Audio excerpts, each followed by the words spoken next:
নমস্কাৰ স্বাগতম জনাইছো অন্য এটি ভিডিঅ'ৰ মাজলৈ পুনৰবাৰ আপোনালোকক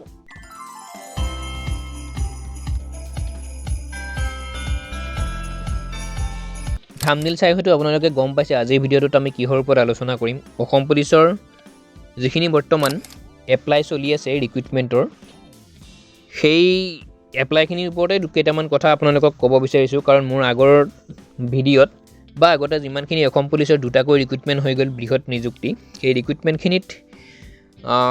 এপ্লাই হৈ যোৱাৰ পিছত বা ইন্টাৰভিউ ঠিক কেইদিনমান আগে মোক কমেন্ট কৰি আছিল বা নেক্সট সুধিছিল বহুতে ফোন যোগে বা মেছেজ কৰি সুধিছিল পাৰ্সনেলিও সুধিছিল যে তেওঁলোকৰ হেনো মাৰ্কশিটত কিবা ভুল থাকিল মাৰ্কৰ ভুল থাকিল বা দেউতাকৰ নামৰ ঠাইত কিবা মাকৰ নাম থাকিল তেনেকুৱা বহুতৰে বহুত প্ৰবলেম আৰু এটা বিশেষ প্ৰবলেম আছিল জেন্ডাৰৰ প্ৰবলেম কিছুমানৰ মেল টু ফিমেল হৈ থাকে ফিমেল টু মেল হৈ থাকে আৰু বহুতৰ ডেট অফ বাৰ্থ যদি আধাৰ কাৰ্ডত বেলেগ আছে তো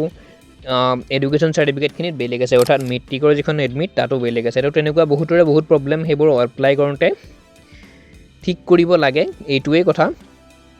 আৰু বিশেষকৈ যিটো ডাঙৰ আটাইতকৈ সমস্যা সেইটো মেলটো যদি ফিমেল হৈ থাকে সেইটো এটা ডাঙৰ সমস্যা কাৰণ আমাৰ তাত এনেকুৱা এক্সাম্পলো আছে যিটো আজি যদি কোনোবা ল'ৰাৰ যদি অমুক তাৰিখে ইণ্টাৰভিউ আছিল ধৰা ফিজিকেল টেষ্ট অহাকালি আছে তাত ল'ৰাখিনিৰ মাজত এজনী ছোৱালীয়ে ফিজিকেল টেষ্ট দিব যাবলগীয়া হয় নিদিয়ে বাৰু তেওঁ কেনেকৈনো দিব আৰু সেইটো ইমান সহজ নহয় বা তেনেকুৱাকৈ মানে যোৱা এক্সাম্পলো উদাহৰণো আমাৰ হাতত আছে সেইটো কাৰণে আপোনালোকক কৈছোঁ একদম সিনচিয়াৰলি আপোনালোকে এপ্লাই কৰিব আৰু ল'ৰাৰ মাজত যদি এজনী ছোৱালী যাব লগা হয় তাৰপিছত যদি একদম ছোৱালীৰ ইণ্টাৰভিউ তাৰিখ আজি ফিজিকেল তাৰিখ তাত যদি এজন ল'ৰা যাব লগা হয় তো কেনেকুৱা কথা হ'ব এইবোৰ লাজৰ বিষয় হ'ব ল'ৰাই কেতিয়াও তেনেকৈ ইণ্টাৰভিউ দিব নাযায় তো তেনেকুৱা কথাটো বহুতৰে বহুত সমস্যা বহুতে কমেণ্ট কৰে যে মোৰ আধাৰ কাৰ্ডত বেলেগ নাম থাকিল এডমিটত বেলেগ নাম আছে আকৌ এতিয়া বেলেগ কিবা প্ৰবলেম হ'ব নেকি সেইবোৰ সমস্যাৰ যাতে আপোনালোক সন্মুখীন নহয় সেইটো কাৰণে ভিডিঅ'টো তো সম্পূৰ্ণকৈ শেষলৈ চাব চেনেলত যদি প্ৰথমবাৰ আহিছে ছাবস্ক্ৰাইব কৰিব চেনেলটি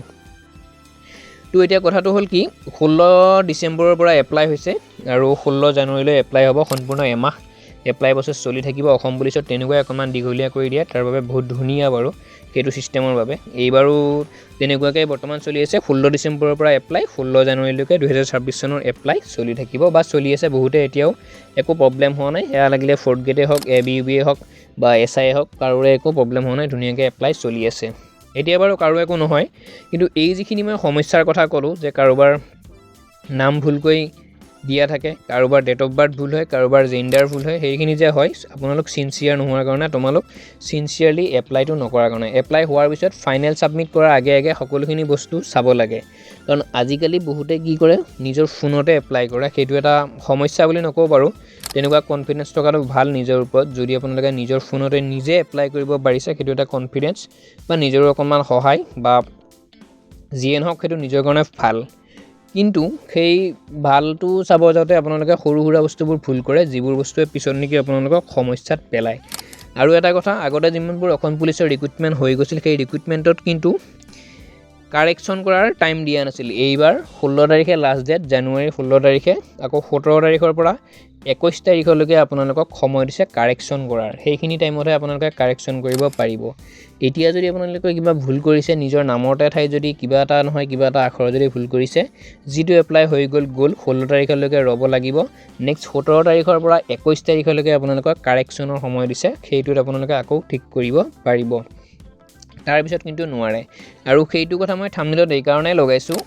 আগে পিছে তেনেকুৱা কোনো কাৰেকশ্যনৰ সময় দিয়া নাছিল সেইকাৰণে সৰু সুৰা যদি দুই এটা আপোনালোকৰ ভুল হয় সেইটো তেওঁলোকে কনচিডাৰ কৰি দিছিল নিজৰ নামতে হওক মাক দেউতাৰ নামতে হওক বা মেলৰ ক্ষেত্ৰত ফিমেলৰ ক্ষেত্ৰত যিহেতুৱে নহওক কিবাকৈ